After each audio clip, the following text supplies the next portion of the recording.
At least I wore a Full Horseman shirt today. Hey guys, welcome to our Modern F&M. I am Ryan O'Loughlin. With me is Ryan Wolf. Say hi, Ryan. Hi, guys. We've got 4 rounds of Modern tonight, and we're going to go ahead and jump into it. We've got some other stuff to talk about throughout the night in between matches, like our Child's Play Magic events that we have going on, some other stuff. Totally forgot about that stuff. But for right now, we're just going to jump into some Modern. Hey, look, our commentator name is commentator name. Yeah, I need to fix that. So down in the feature match area on the left, we have Daniel Mohorski on Kiki Chord. On the right, we have John Aitken, who is on Jeskai Control. All right. Let's see if we can get them kicked off here. And they look like they're good to go. They just got the signal. They should be starting any second now. So what's your initial impressions of the matchup? Initial impressions of this matchup. Well, it's been a while since I've seen John's Jeskai control list. Has Lightning Bolt. Has Lightning Bolt. Pretty good against Kiki. Yeah, I play Kiki Chord, and anything where they're playing 4 Lightning Bolts isn't great. If they're also playing Snapcaster Mages, that makes it a lot worse. Remand's also a little tough. Remand is tough, but I mean you can play through Remand a lot easier than you can the hard removal spells. Right. And the Path to Exile is actually what's probably worse because you play a lot of Eternal Witnesses in Kiki Chord, so if you're not under a lot of pressure, you can play through all the Lightning Bolts, but a Path to Exile or Snapcaster Path to Exile, that's real rough. Right. So this doesn't look like a typical Kiki Chord list coming out of Daniel. We talked about it a little bit before we came on air. As you kind of saw flashed in Daniel's hand, there was a Spell Queller, and obviously he's going to go get this Breeding Pool. So yeah, so the cool thing about Kiki Chord is there's 2 typical builds. Most people either splash blue or splash black, and different builds give you different options. Daniel does the splash blue, and the best thing about playing these decks is you get to do some spicy cards. Like, you can just put 1 Spell Queller in your deck because you have this great mana base and all these Quarter Callings, and just see how it does. Right. It lets you kind of just go through and try different things that typically you don't get to try in other decks because the list is so tight. There's not a whole lot of flex spots. Jeskai Control is, however, one of those decks that has a lot of flex spots depending on what you want to do. I don't believe John is on the Logic Knot plan. No, I don't think he is. But that's also a really cool thing you can do in Jeskai, where it's just something that you normally don't get to see out of any of these type of decks. So so Daniel shocks himself from 17 down to 15, looking to play a 3-drop, I'm guessing here. I think he's just going to leave up that Spell Queller. Lightning Bolt, that's a little more unusual than even the Spell Queller in this deck. Usually, Path to Exile is the only kind of removal spell. Sometimes Lightning Helix out of the sideboard. Because you can also sideboard Lightning Helix against Burn. Exactly. So did he played the Sacred Foundry and passed? I think he just played the Sacred Foundry and passed. John looks like he fetched out a Hallowed Fountain, just going to leave. So he's just leaving up Spell Queller here. Yeah, I think that's perfectly fine. I don't really know what 2s you want to necessarily counter out of the Jeskai control list. He probably just will counter anything that John plays. Right, just to get some early pressure down. Just to get on the board. And it looks like his hand, I see like Emrakul, Lightning Bolt, Spell Queller. Like, Daniel is doing all sorts of spiciness over here. And a Chord and a mystery card.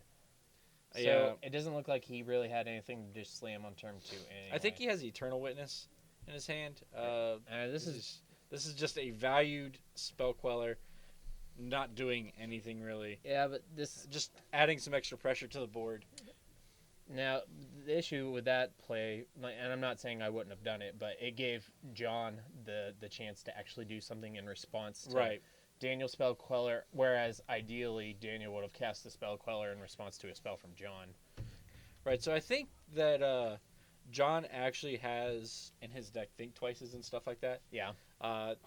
You don't really see Think Twice anymore since it rotated out of Standard many a moon ago, but it's still a pretty powerful cantrip. It pops up occasionally in Grixis and Jeskai control lists. Right. Sometimes. And there's a Lightning Helix for the Spell Queller. Yeah. Bringing John back up to 20.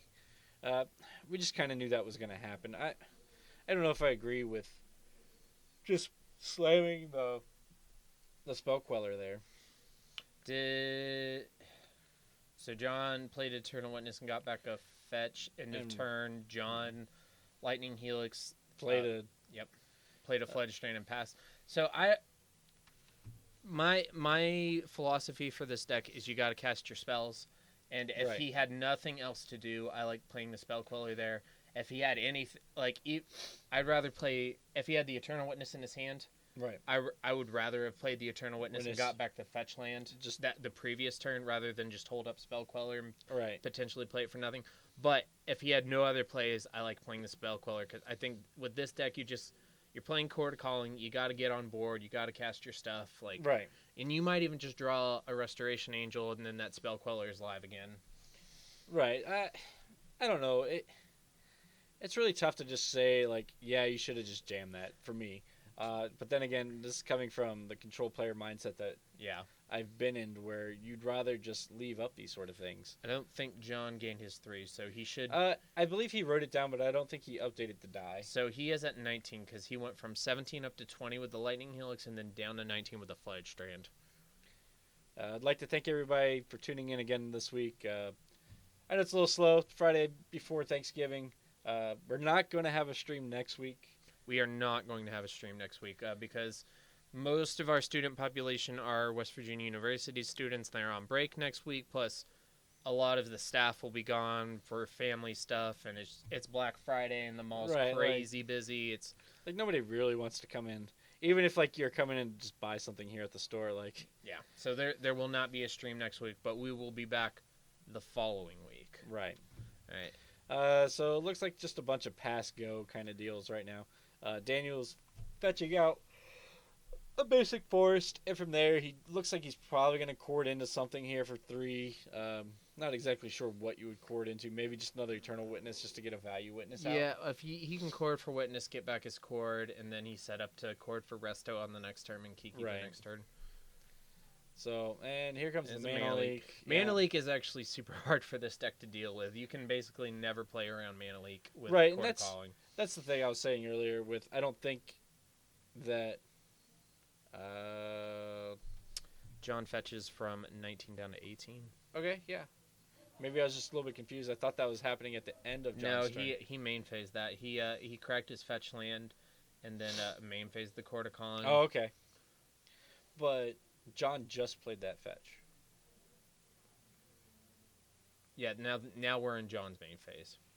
Oh, okay. No, now I see. Yeah, I'm confused as well. Unless it happened in his upkeep, right before the draw step. Okay, that must have been the case. All right, now I think that's what happened there. Pass back to Daniel. Untap, upkeep, draw, plays Mountain. How do you feel about the basic Mountain in the deck? I play a Mountain too, and it seems weird because normally that's the last basic you play ever. Right. But you need to be able to fetch for an untapped red source that doesn't deal you damage when you want to reliably cast Kiki, which is a triple red spell. Right. And you play a couple of the green-red filter lands. Okay. So you can filter it into green pretty reliably. This deck looks like it's the greediest mana base ever, but it's actually super smooth. I've won several games with Blood Moons in play, as you know. Yeah. I do know that I do love a good Blood Moon, but sometimes it doesn't really do anything. This deck plays a lot of basics. My build has 3 forests, a plains, and a mountain, and it also plays 4 birds of paradise. So you can play around Blood Moon pretty easily. Right, and for a lot of decks, that's actually really difficult to do. Yeah. All right, so Eternal Witness is coming in. Yep. John should be going down to 16 here unless there's another Bolt or Helix or something of that nature. Can't really see John's hand. He's looking at something. It looks like he's taking it. He is going from 18 down to 16. So, okay, so he just updated it. Yep. On the big die. Hollow Fountain Pass. So there was an Electrolyze that he had. He's going to kill both. I wonder why he declined to do that pre-combat. I think he was just kind of using his life as a resource there. Maybe he also has a counter spell, and he wanted to see if Daniel would play something else. Right. Which is also fine. Yeah, that is fine. I mean, he went from 18 to 16. Now, see, Daniel's in a weird spot here. Is there enough land to actually cast Emrakul Hardcast in his deck list? Maybe. That just seems... There definitely is with Mana Dorks, but that's not reliable against the control deck. Right. I'm not sure if his list and my list I don't think so. Not with the fetch lands. Tapping 4 here. But if he draws into here, he can just discard the Emrakul. Yeah, Snapcaster, Snapcaster. Mana Leak. Yep. Mana Leak is really, really good against the core deck. I was not aware that Daniel was playing a Nahiri in his list here this week, but yeah, because he had the Emrakul in his opening hand. Right. Yeah. I guess it makes sense with the Emrakul. Yeah. I don't think he has a tooth and nail or any other way to bring it out. Which would be super spicy as well. Yeah, I mean, tooth and nail's pretty sweet. And you can get to 9 mana. I mean, not against the Lightning Bolt deck, but against most decks, you can get to 9 mana pretty easily. Or even 7. So you just fire up the Colonnade here? Like, or are you wary of the path? Daniel has 2 cards in hand. I mean, I probably just attack with Snapcaster. Right. It might depend on what's in my hand, but I'm probably not attacking with Colonnade yet. I feel like it's like in Legacy Miracles where you don't tick up with Jace until they're empty-handed. You probably don't attack with Colonnade until they're empty-handed, or at least you know what's in their hand. I don't know. Maybe I'm not a control player, though. I tend to be more of the I make you have it type of control player. If you don't know. You definitely don't attack with Colonnade if you have a Geist of Saint Trapped to play. Well, I didn't know that John had Geist of Saint Trapped in his hand. That's spicy. All right, so he attacks with Snapcaster, takes Daniel from 13 to 11, plays Geist, and passes back. Guess what Lightning Bolt doesn't do? Wall Roots. Well, that blocks one half of that creature. He's still going to take 4 because he has the Bolt to deal with the Snapcaster. Plus, then there's going to be a Colonnade activation maybe here. He just plays a second Colonnade. Yeah, so I think it looks really good here for John to take over the rest of this game. Yeah, this is looking good. It looks like he's reading Wall of Roots. Probably just doesn't know exactly how it works. John doesn't get to play a whole lot lately. He's pretty busy with school, so... Yep. Actually, both of these players haven't been able to play too much with school or whatever. Okay. Lately. Looks like... You're going to bolt the Snapcaster Mage. Bolt the Snapcaster. There's an assumed 4/4 Angel in play. I think John just kind of pointed as there being one. We'll try and get our players some tokens for feature matches. So it looks like he's going to take 4 from the Angel and go from 11 down to 7. Right. And pass back. Looks like he's going to cast an Electrolyze. Just for value? Well, the Wall Roots has 2 damage tagged on it, so he can't kill it with the Electrolyze. Looks like he just sent it all up to Daniel. Yeah, so that gives him a 2-turn, this makes it a next turn kill, as he has the Colonnades and he'll have the Angel. Yep. So he needs a Path to Exile right now. Well, he can't path he needs the path for the Colonnade. He needs the path for the Colonnade, and then he'd be at 1. Right. It still doesn't deal with the problem at hand of Geist of Saint Trapped. Yeah. And John could just have a burn spell or a Snapcaster. Right. So he's finally activating the Colonnade. To present lethal. I don't know if Daniel plays the pass in the main deck. Looks like there's a Restoration Angel in the hand. Okay, so he has a block. Oh, Deceiver Exarch. Tap down the Colonnade. Yep, tap down the Colonnade. Because that won't work on the Angel token. Correct. Because it comes into play tapped. Maybe our players are talking about where exactly they are in combat here. That's actually looks like where they're probably at. Yeah. It's probably definitely after the activation. They may have not gone to combat yet. John's paid his mana and moved his Colonnade up front. Okay, so he's tapped that down. Now he's going to declare attackers. Daniel still doesn't have enough power to block and kill that Geist. With 2 creatures in play, he doesn't have enough power. It looks like... so all he has is just the Emrakul left in hand. I was thinking that maybe he also had a Restoration Angel, but... Daniel goes from 5 down to 1. And so Daniel gets another draw step here. Yeah. So if he finds a Kiki Jiki... Then he wins. Then he wins. So John is ghost quartering his Celestial Colonnade. I think he's doing this to make sure that he has counter magic backup, or maybe Lightning Helix mana. It's possibly. Yeah. I'm gonna say that it's for counter magic. I mean, he's repping something, be it a Ramanda Mana Leak or a Lightning Helix. Right. Or actually, he didn't have white, so Path to Exile as well. Correct. And He's Lightning Helixing. Yeah, okay, and he's just killing Daniel. All right. Okay. So John Aitken is up a game on Daniel Mohorski, Jeskai control over Kiki Chord. Our players are moving to the sideboard. So starting with the Kiki Chord deck, what are you taking out? What are you bringing in? Well, looks like we get to take a look. So he's bringing in Thragtusk and a lot of life gain effects. I don't know if I really like that particularly against the. I guess the control deck. It's not so much the life gain that is good here, but the fact that Thragtusk needs 2 answers. Right. Same thing with Kitchen Finks. Yeah, those are both great. They're definitely like auto board ends against any control deck. So it looks like Daniel's actually bringing out his bolts. Typically, you don't get to see those sort of things in the. Yeah, I mean, all it does is kill like Snapcaster and maybe like Vendilion Click if John's playing it. Yeah. I don't know. The match still feels more favorable to John after watching that. No, I think John is definitely favored. Like, it's certainly winnable from the core deck, but like I used to play Kiki Pod when it was legal, and my least favorite matchup of all time was American Control, which was much more popular back then than it is now. You almost don't see it at all now. Right, and that's kind of weird, especially after the printing of Nahiri. Like, yeah, you think it would have gotten more popular. It did get more popular after Nahiri, but it's kind of plateaued off. And it's still not like back when it was when Sean McLaren won the Pro Tour. Like, that deck was everywhere. Yeah, and that deck was really, really strong. But I've noticed that a lot of pros, after they win the Pro Tour, they basically say, don't play this deck. Yeah, because everybody's gunning for it right now. Right, so I've noticed that's true for a lot of the decks in Standard, which we don't really watch a lot of here at the store. We've got, a 3-round event going on in Standard right now. Yeah, we have alongside our Modern event. So our FNM schedules, we have 3 FNMs every Friday, 2 o'clock, 6, and 6:30. 6 is Standard, 6:30 is Modern, and the 2 o'clock rotates between Standard and Modern.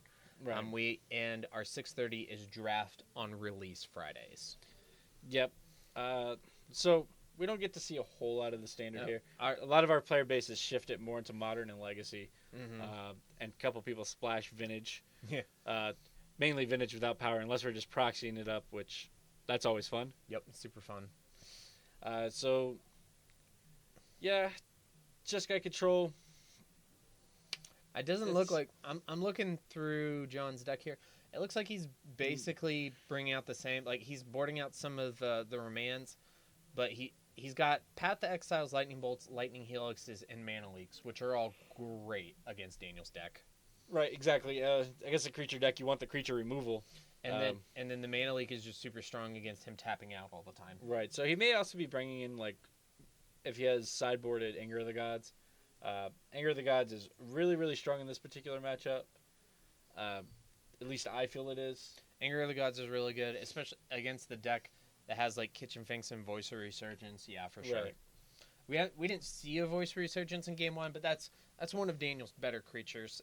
For the fact that it's good against the counter magic and it requires 2 answers, just like the Kitchen Finks. Especially if you're able to just kind of windmill slam it on turn 2. Yeah, like turn 2 on the play, you get in under all the counter magic except for Spell Snare. Right. Yeah. If you get to Spell Snare or Voice or Resurgence, I think like that's just like a win. Probably feel great. Yeah, One, you because feel great. You feel great because you're playing Spell Snare. Yeah. Like, the card's not the best. You just got game 1. They're on the play. They keep 7 with a Voice. They slam that Voice on turn 2, and you just sitting there with your island. Spell Snare. Yeah. I hate that. Very rarely does that happen because one, Spell Snare is underplayed. It's happened to me. It's happened to me. But it doesn't happen a lot. It doesn't happen a lot. It happened more back in the day. Looks like John wants to start this game off at 16. That's his choice, I guess. I don't know if that's really allowed. No, not technically. Okay. He decides that he wants to start at 20, actually. Okay. Players are presenting. Looks like they're drawing their 7. We'll see if they mulligan it all. We didn't really talk about the Jeskai control sideboard options. You take out some of the counter magic. What do you think you really bring in? do you just kind of go up to maybe If extra you have removal? any more removals or more board wipes, Supreme Verdicts, Anger of the Gods, you just all your board control. All right. You might even cut down on your win conditions a little bit because you really just need like a Colonnade or an incidental Snapcaster Mage. You just got to run them out of cards, run them out of creatures, and then win with something. One of the two things is going to happen. And then once you do that, you just kind of turn the corner, and then you become the aggro deck. Right. You become the mid-range deck, whatever you actually want to call it. You finally kill their last creature, and you just play your Snapcaster Mage or your Click into turn, and then you start do going 20 sideways. points of damage with a 2-1. Or your Celestia Colonnade that you've had out for 7 turns finally gets to attack. Yeah. I played Jeskai Control in one tournament, but I played the Kiki version, where you had Kiki Jiki Restoration Angel as a win condition. And I didn't have cryptic commands, so I played Venser as my cryptic command. You know, I don't necessarily hate that idea. It was super fun. I didn't regret it. I was 1 win off. There's no Caracas. We should have a Yeah. Magus of Caracas. That would be sweet, wouldn't it, guys? Caracas is kind of that'll probably happen at some point. Like, they just gave us Magus of the Will in the new Commander stuff, which, if you guys haven't played with Yawgmoth's Will before, 1, it's legal in Commander, so you should go get that card and play it in Commander. Yep. 2, having 2 of those effects in your deck It's pretty nuts. It's pretty friggin' sweet. You can play Past of Flames too. Yeah, Past in Flames. Plus, you can play Mezik's Mastery or whatever it's called. Yep. Which is also another one of those effects. So You can just play them all because it's Commander, and why not? yeah, it's all one-ofs. Redundancy is the key in Commander. At least that's what I like to believe. I believe that is correct. So we may get to see the Spell Snare here, baby. Oh god, Oh, I'm no. gonna feel terrible. Oh, no, Is this Oh, happening? no. It might be happening. Are we seeing the Spell Snare that we just talked about that I said doesn't happen very often? I jinxed Daniel if Am I that's the gonna- case. I totally just jinxed it. Am I going to eat some crow here? Looks like there are Logic Knots in John's deck. Yeah. That makes sense because he's not really on the Planeswalker control list here. That the typical Yeah, Nahiri decks are. I haven't seen any Ajani's or any Nahiri's. So, It looks like he was just fetching into turn. okay. All right, we got a little. I'm glad. I didn't want to see Daniel go down that way. Especially after jinxing him. Yeah. After I said, hey, it doesn't really happen that I don't want often. to. I don't want to Cedric Phillips him. Oh, goodness. So, yeah, it looks like he just fetched. Having a little bit of trouble remembering to move the die for us, but that's okay. We'll We're being harass able him. We'll harass him about it in a bit. We're keeping track of it pretty well here. So he can Lightning Helix the voice right now. Right. Do you do that and then just try to find an answer? Okay, No, so he's just gonna bolt it. Which is fine. Does he not have another land? Maybe not. Oh, no. Did he do that instead of No, playing? he has the. Okay. If he's just gonna pass, I'd rather cast the Lightning Helix because that way you're losing all your mana and you can have that. Unless bolt he's leaving later. up like a spell pierce or something. He might be leaving up. I don't think he might be leaving up a spell pierce or something, but spell pierce seems really bad in this matchup. So it's good against Chord, but that's really it. right. I guess it's okay against Nahiri too, but It's not really what you want to be doing. Like, yeah. At least I don't feel that way, anyways. If you guys in chat think that that's probably what you should be doing, you may have some more experience with that matchup. I've than we actually do, but- I've had this discussion a couple times with Tyler talking about because he always wants to bring Spell Pierce in against the Chord decks, and like I'm not sure. Like it's good against Chord, and But that's about it. that's though. about it. Yeah, And the creature exactly. deck, I don't think that's what I want to be doing. Yeah. So definitely, like, I think I would have liked from John there to just play the Lightning Helix, kill the voice, and pass turn. That way you've got that Lightning Bolt for another turn when you can maybe only leave up 1 mana. Right. So, John's down to 16, Daniel's down to 17. Kind of just some back and forth action. There's a 2/2 voice token. That's what the D6 on 2 represents here. Yeah, we'll get our players some tokens for the next match. We'll try to make sure that we have appropriate tokens. If not, it's just going to be some face down cards. Yeah, we'll get something. I've got some tokens in my bag. Yeah, I don't think I have any voice tokens. I think I got rid of those all Mm-hmm. early on. There's a lightning helix for Yep. So John's John's going to go back up to 19. Played a colonnade. So he's kind of tapped out control list here. something you definitely don't see that often anymore. But that kind of leaves the door open for Nahiri, and it looks like that's what Daniel's about to just windmill slam here. So he goes and plays the Nahiri. He's going to tick up on her. Spell Pierce, what do we get there? Yeah. Probably choosing not to discard. Oh, no. Okay. Do you dig aggressively with your Nahiris if you play her? Yeah. I mean, that's why she's in the deck, is to find your combo pieces. But his hand was pretty strong. I mean, it's 2 Restoration Angels and a land. Yeah. Like, I think I would have just left it. Because, like, that gives you the land drop that you didn't I would have either left it or discarded our Angel. That way you had that land drop for the turn. Yeah, but I probably would have left it. Right. I mean, he does have 4 mana. Like, I missed that third land up top because of the glare. Right. But he does have 4 mana, so I guess I can see an argument to discarding the land. Because you've got... I mean, you do want to get to 5. Right, and I think being at 5, I think, is more important than the card he drew. Granted, the card he drew was a Chord. Yeah. But I still think that you still want that 5th mana. It's hard. Like, it's hard to say. You definitely do want it. You play a lot of lands, so maybe he was just hoping you'd draw. So he drew another land here. Yeah, exactly. Now he's trying to decide what he wants to discard, I bet. His hand is Chord Resto Resto. So he's going to fetch down to 16. Possibly go down to 15. We're not exactly sure what he's going to be doing as far as his fetch is concerned. I mean, I'd probably just go get a basic force here. I'd probably just have played the fetch land and passed. Oh, he's just getting the planes. Yeah, I probably plan on playing that Restoration Angel. Daniel, play Blood Moon. Look at that greedy mana base that John has. Well, I just mean, do it. He's got all non-basics out too, so he's gonna he has a planes now and a Wall of Roots. He is fine. He has a Restoration Angel. Daniel is fine. That's what I'm saying. John will get wrecked. That's what I'm saying. Daniel, play a Blood Moon. All right, so Cryptic end of turn, just like bounce draw, possibly. So he's courting for 2? 3? Courting for 3. Yeah, he's courting for 3 because you can tap the Wall Roots and produce a mana with it. Right. So he's probably getting an Eternal Witness here. So I'm guessing John just was casting the bounce draw. Yeah, I'm guessing. Unless Daniel said, "Okay, I'm going to court for 3," and hadn't tapped yet, and then John would say, "Okay, counter draw." Right, and I don't think that's what's happening here. It doesn't seem like it. So I think what he's going to do... that's what he's doing. He's going to bounce the Nahiri. Okay, so bouncing the Nahiri, draw a card. So he's going to go get the Spellskite. Yeah. And then he's going to redirect the bounce to bounce the Spellskite back to his hand, because Nahiri's about to ultimate next turn. Yeah, because then Daniel could have killed him on his next turn, because he just had to ultimate the Nahiri, get a Kiki Jiki, and play Resto. Right. So this is actually a great play from Daniel. To not everybody was seeing that line. That's actually really smart. And I think he didn't realize that he had that line until he's looking through his deck like, hey, what can I go get here? Yeah. And then saw the Spellskite. I've done that before. Just cast Chord for as much as possible, look through my deck and see if I have an answer.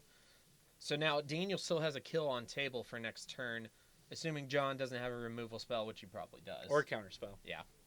Which his deck is all counter spells. All counter spells, and all removal. All the time. So we might see a game 3 here, but I think you probably still tick up one more turn with Nahiri.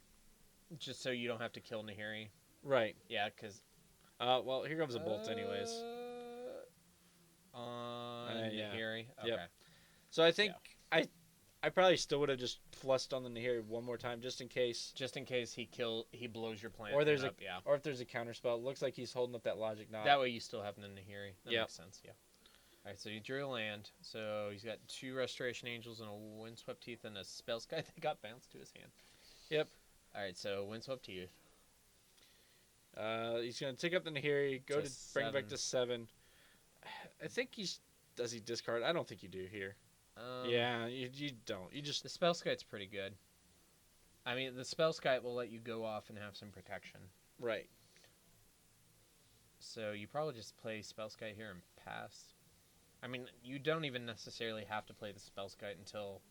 Because you could wait until you have enough mana to play the Spellskite the same turn you play the Kiki Jiki. Right. That way it's not sitting there waiting to get killed. So Daniel's going to fetch down to... he's at 13. We missed an update there. I think he shocked himself at one point. Maybe we missed it. Yeah. But that's okay. We caught it back up.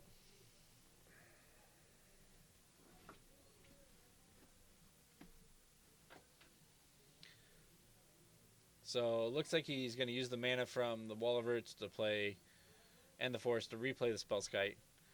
Kind of protects himself from the Logic Knot, which makes sense. And then end of turn, flash in Restoration Angel, but I don't think that first resto is not going to resolve. Yeah, for sure. Unlikely. I don't think he's. You think he's playing around Logic Knot? Does he know? No, I don't think he's playing around the Logic Knot. I think he's playing around Mana Leak. Yeah. Which makes sense because you didn't see the Logic Knot game one, but you saw 2 Mana Leaks at least. So probably block with the Spellskite. Yep. Like, okay, cool. Spellskite has 2 damage. Supreme Verdict time. You know what? That's fine.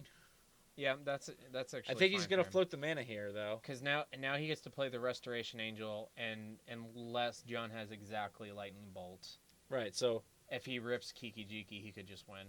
Yep. Unless John has exactly Lightning Bolt, which these decks are often do. Yep. But that required him also. looks like he drew Kiki Jiki. another Restoration Angel. Well, that gives him a redraw with Nahiri. No, don't attack redraw.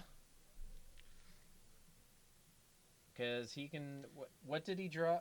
But I think he only has 2 red. Oh, Oh, he only yeah. has 1 red. Oh, that's a breeding pool up top. Never mind. None of this matters. It doesn't matter. None of this matters. So we're gonna draw with Nahiri. Yep. We're just gonna. Just ticking her up. Yep. His hand is Restoration Angel and what? I think it's 2 restos. Okay. Well, actually, that's fine because Restoration Angel is just a win condition on it. This It's is Eternal Witness. okay. So Okay. Eternal Witness. Get back buy the back core the Spellskite. Spellskite. Actually, Okay. this is fine.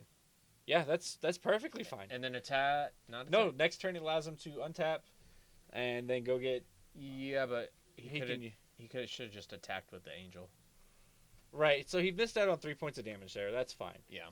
Uh, Which doesn't matter when you're attacking for 1,000,000, I guess. Yeah. Whatever his arbitrarily large number is. With this deck, though, you have to keep in mind, especially against the control deck, you have to keep in mind that you may not be able to combo off, so you need to attack when you can because you may have to win through fair means. Right. So, I think they're asking probably right now like what he could do. Okay, so I think he just did Send 1 it and all 1. I think he just did 1 and 1 at some to- probably Spellskite and the Nahiri because I don't think he can. He might have targeted Daniel redirecting the Nahiri and Eternal Witness, and then he redirected it to the Spellskite from the Eternal Witness. Maybe. Yeah. So Daniel's just kind of hoping that he can untap and use Nahiri. I mean, like even if he doesn't get to play a Kiki Jiki here, he's attacking for 5. Like Right. this, So now he can either go get Emrakul. He can also go get Kiki Jiki. probably just get Emrakul. I'd probably go get Emrakul. I mean, like Honestly, that's lethal. I love the Los Angeles combo, but I mean, Emrakul just doesn't die to a Path to Exile or a Lightning Bolt. So Right. That whole protection from colored spells thing. it's pretty good. Yeah. Annihilator 6. There we and scooping Take a lot of damage. and take lethal damage. It looks like he might have floated his mana Okay. So we're scooping up. Yeah, I think he just didn't see how much damage it was. So Daniel is tying this up at 1 and 1. Right. We're going to game 3. Absolutely. That was good. Like, and honestly, like I wasn't even thinking about Emrakul until the turn that he ultimated. I don't play Emrakul in my version, but I do play Nahiri. So it didn't even occur to me that was maybe what he was playing towards. I was just in mode of find Kiki Jiki and win that way. Which is fine. I mean, I haven't seen a whole lot of the Kiki Jiki playing Emrakul, which is kind of new and different for me. Like I've seen players do it, but not a lot. I know Daniel always has, and like it's definitely good sometimes. It's just not what I want to do. I also don't own an Emrakul. I no longer own any Emrakuls either. I traded them in towards the Commander product. And I didn't want to buy a Japanese one. Yeah, that's probably a little expensive. They're a little bit more expensive because Legacy. Because legacy. Because legacy. I think just all foreign product that's Japanese usually is. Not generally. It's about the same price or fractionally more expensive. But iconic cards are a lot more expensive, like Snapcaster Mages, Tarmogoyfs. Right. Yeah, those can. The big power cards. Yeah, they can have a much higher price for even non-foil Japanese. Obviously, like foil's ridiculous. Right. I just saw a Japanese foil Future Sight Goyf sell for like 4 or 5K, like stupid. I saw on one of the European websites where somebody was trying to sell a Russian foil Tarmogoyf from Future Sight, and they couldn't. Everybody could not agree on an actual price for it. Yeah, I mean, like, because there's no standard for that. Like, It's whatever somebody is willing to pay. I have this stack of money in one piece of cardboard. Yeah. What do you guys want to give me for it? And not Tree Fitty. Yeah, not Tree Fitty. Don't even say that. Yeah. Like, I will not accept Tree Fitty as an answer. And Russian is the hardest one to price because it's the least printed, and it's also the hardest to get because it's just hard to get Russian product out of that country. Right. Even, like, we've had some friends of the stream, friends of the store, go to Russia, and they don't even have Russian product, really. Yeah, it's hard to get from Wizards to Russia, and once it's in Russia, it's hard to get it out. So, and it's also, like, arguably the most popular of the foreign languages. Right. It's probably between that, Korean, and Japanese, and maybe German. But, so it's just... I think German's more popular just for the older cards. Because I guess that's the only way to really pimp your older cards. Yeah, a like lot. Your forces, like the old school version. I bought German forces because when I was buying foreign forces, there weren't Japanese ones. Now there's Japanese ones. Right. Have you gotten those yet? No, they're too expensive. I actually missed out on a really good deal the other day. Somebody had them for 90 a piece. Oh wow. Which is by far the cheapest I've seen them. Yeah, that's they were really good. They were signed in gold. Oh, that's spicy. Yeah, I missed. I was the second person to send a message, so I missed. Oh. So John's on the play, and he leads with Celestial Colonnade. Wood of Foothills for Daniel, pass back. It looks like they both kept their 7s on this hand too. Yeah, no birds. Two games in a row for Daniel. Yeah. How crucial do you think that the Turbo Birds or Hierarch is? Not in this matchup. Not in this matchup? Actually, just because of all the removal? Yeah, and sometimes I trim down on my mana dorks in this matchup because they just always die. Okay. And it slows you down, but you don't have to be particularly fast in this matchup because it's not about speed. It's about I prefer creatures that accrue value. Right, like Wall of Roots. Wall of Roots or Eternal Witness, just things that don't just get answered by a single card. What do you think about more like the Mardu Kiki Jiki decks? Like where they play like Wall of Omens instead of like Wall of Roots? I play Wall of Omens in my list, but I've seen like the straight Mardu ones with no green. Right. I think it's interesting. I know you played it like once, but I played it once, but it always felt like it was missing something, and it may have just been that it was missing the green that I really wanted. Yeah, I think I would try that. It doesn't sound particularly exciting to me because I like to play green. Right. But I would definitely try it. I think to be like super competitive, you need green for Chord. Right. I think that's what it was probably missing when I was playing the deck. The black was really great though. Being able to play Lingering Souls, being able to play discard spells. Yeah, that helps you when you can't combo and you have to play fair. Getting to play Murder's Cut for 1 black. Like, let me tell you, 1 black, destroy target creature. Excellent. Sometimes I play the black splash for this deck for like Orzhov Pontiff and Sin Collector, and I've thought about putting Lingering Souls in my sideboard so you can bring it in against like the control decks and against Infect. It's really good against Infect. It's also really good against the Liliana, like Jund. Yeah, I've thought about just like putting a couple Lingering Souls in there just for the value. Like, yeah, Jund has Maelstrom Pulse, but they only play 1. Yeah, they maybe play 2. Maybe 1 or 2. Like, yeah, I think Lingering Souls is They typically really don't play a Damnation because they're also a creature deck. Yeah. So sometimes they play 1. I mean, right. I think Lingering Soul. If you have Lingering Souls against Jund, you're definitely playing it for right, sure. because then you get to like block away 4 times. Anything that requires 2 answers from a single card against a mid-range or a control deck is just something you want. That's the blue-green fast line? It's called Botanical Sanctum.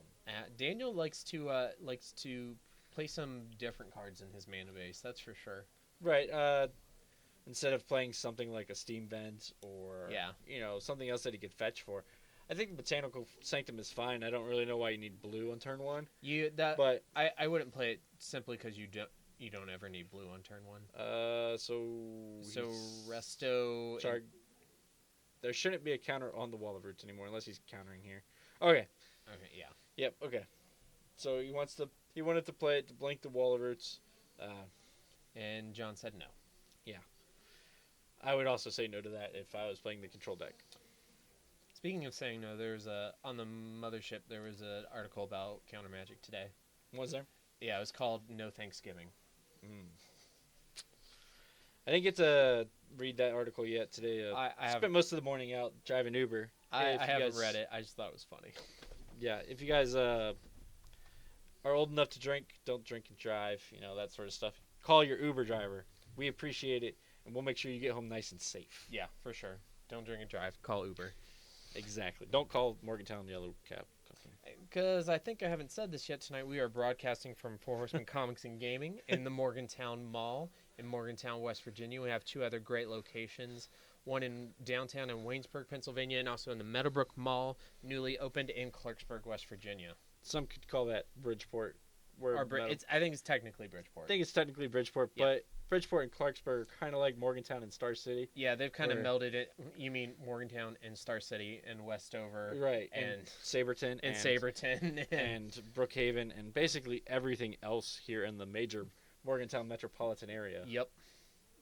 I'd say metropolitan area because students are still here, technically. Well, actually, the freshmen got kicked out of the dorms today at 7 p.m. Did they? Yeah. So. Bye-bye. Just for the week, Gotcha. Can't stay. You don't have to go home, but you can't stay here. So. Looks like we're in Daniel's turn, and looks like he's fetching for who knows what. Looks like he's shocking himself, so he knows that so much. He's fetching a Wood of Foothills down into a Sacred Foundry, going from 17 to 14. And I'm sorry about that glare, guys. We're going to see if we can do anything about that in between the rounds. He's not letting us see his hand, so I'm not really sure what he's... Is this the Nahiri, maybe? No, it's just a Scavenging Ooze. So now he has 3 green up. Okay, and then he's going to play Kitchen Finks. So the Scavenging Ooze was the bait spell, seeing if John had a spell snare. Well, you can't spell snare Kitchen Finks anyway. So he's just playing both. So he's got... I think he just wanted the 5 power. Yeah, sounds good. And then he can eat his bird or his resto. Yeah, he can eat something on John's turn because he can activate wall on both turns. Right. So there goes the path for the resto or for the Kitchen Finks. Yeah, that's John's only way to 1-for-1 the Kitchen Finks. Right. So he still gets value off it from the lake. So we're gonna eat the wisely. Daniel is going to eat the Mana Leak out of the graveyard, so that way... Snapcaster Mana Leak is really scary, but John has missed a couple lane drops. So, and I think that's going to probably be the difference here in this matchup here right now, as it looks kind of like they're at parity a little bit.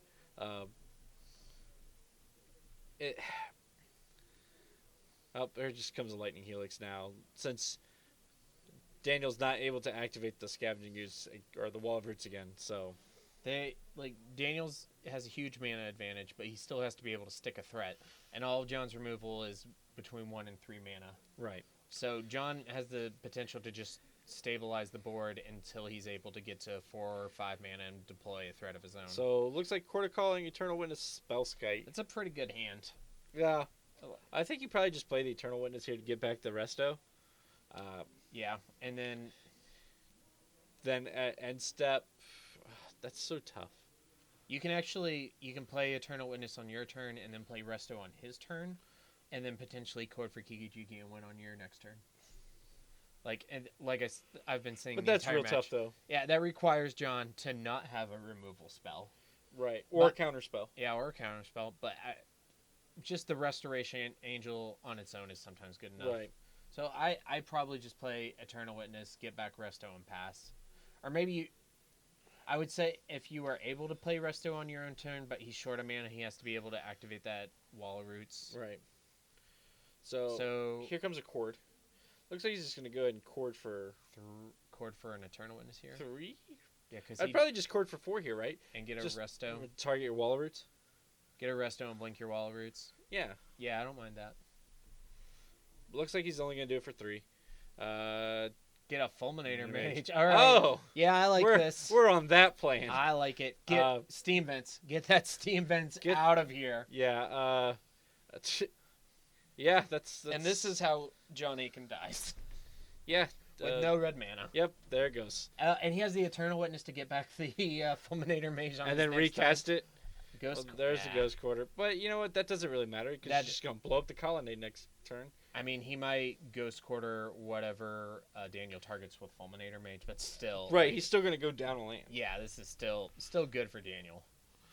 So I think I'm pulling the trigger on the Eternal Witness. Right.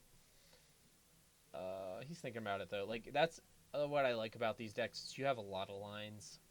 You have lots of options. I don't know. I'm on the land destruction plan now. I am, too, but it's worth thinking about. Like, they've got... Actually, they're pretty close to being out of time on the clock there.